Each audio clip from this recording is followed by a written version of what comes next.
President Trump's fight over the census is back at the Supreme Court. Marketplace Morning Report is supported by UKG. Ultimate Kronos Group offers HR solutions to connect modern workforces. UKG.com. Our purpose is people.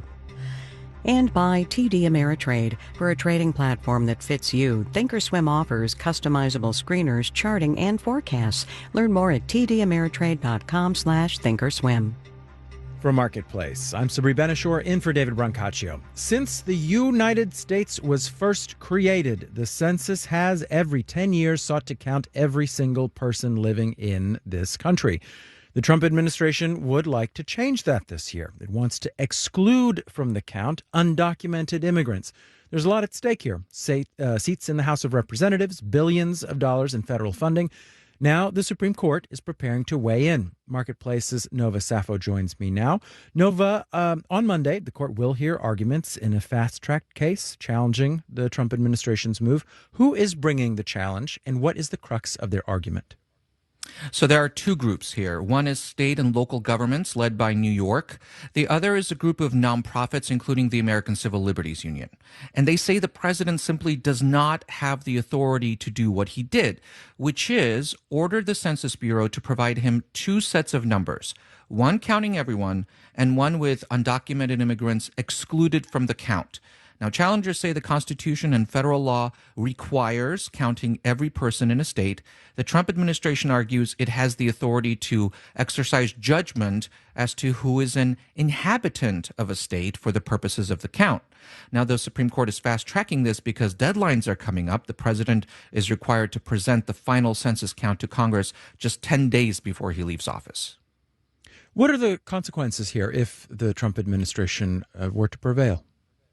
Well, it's profound. Immigrant-heavy states such as California could lose seats in the House of Representatives.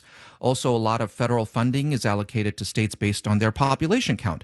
The biggest, Medicaid, some $400 billion get distributed there. There's also SNAP or food stamps. That's more than $70 billion. There's highway construction funding, the Pell Grant program for low-income college students. The list goes on and on, Sabri. All right, Marketplace's Nova Safo, thank you very much. You're welcome.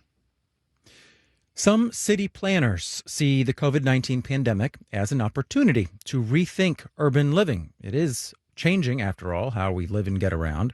WBEZ's Natalie Moore in Chicago gives us a glimpse of some of those ideas. Large neon green sidewalk pods stretch a couple of blocks in the Park Manor neighborhood on Chicago's South Side. This fall, people could sit outside, eat ribs, vegan dishes, or caramel cake from nearby Black-owned businesses.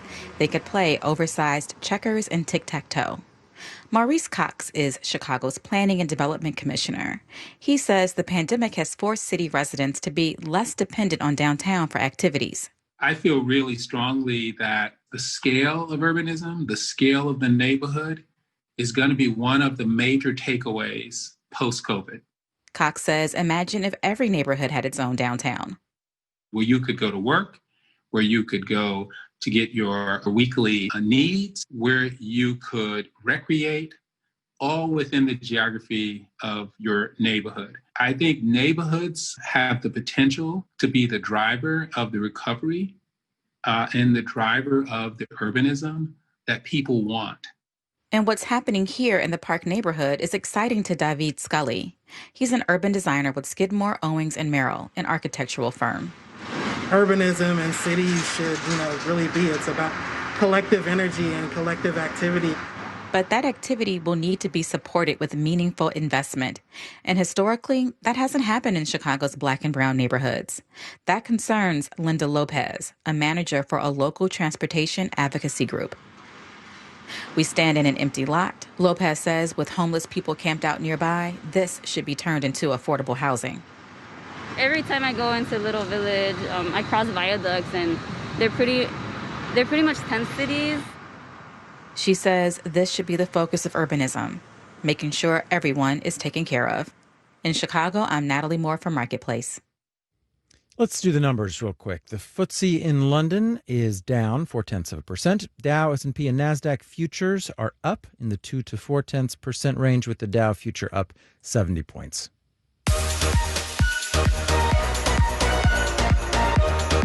Marketplace Morning Report is supported by Progressive Insurance, comparing car insurance rates from multiple insurers so shoppers can evaluate options in one place. Now that's Progressive. Comparisons available at progressive.com or 1-800-PROGRESSIVE. And by GEP, helping transform supply chains with strategies, services, and software, including GEP Smart and GEP Next, AI-based digital procurement and supply chain platforms. A lot of people have been looking for comfort in one form or another during the pandemic, something familiar, reassuring, or something just to do. Maybe that is why toy sales have gone up. In particular, people are buying lots of classic toys like Barbie dolls and board games, including, as Marketplace's Erica Bears reports, one classic toy that can practically jump off the shelf at you. If you grew up in the 60s, you might remember this song. Who walks the stair without a care? Or if you were a kid in the 70s. A spring, a marvelous thing. Or in the 80s.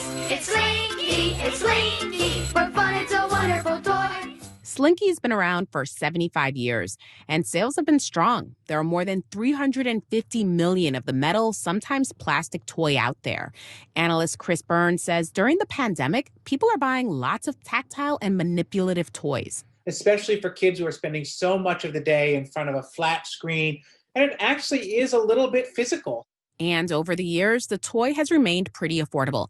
The brand itself has also been sold a bunch of times. This year, Slinky was bought by Just Play Products when Alex Brands shuttered.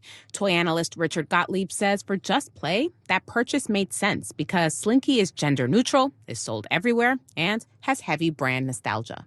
You're also buying a wonderful opportunity to use that brand to license it out to other companies to make additional Slinky products. Like T-shirts, or a TV show, or just more Slinkies. I'm Erica Barris for Marketplace. Our executive producer is Nicole Childers. Our digital producer is Alex Schroeder. Our engineers are Brian Allison and Jay Siebold. And in New York, I'm Sabri Benishore with the Marketplace Morning Report.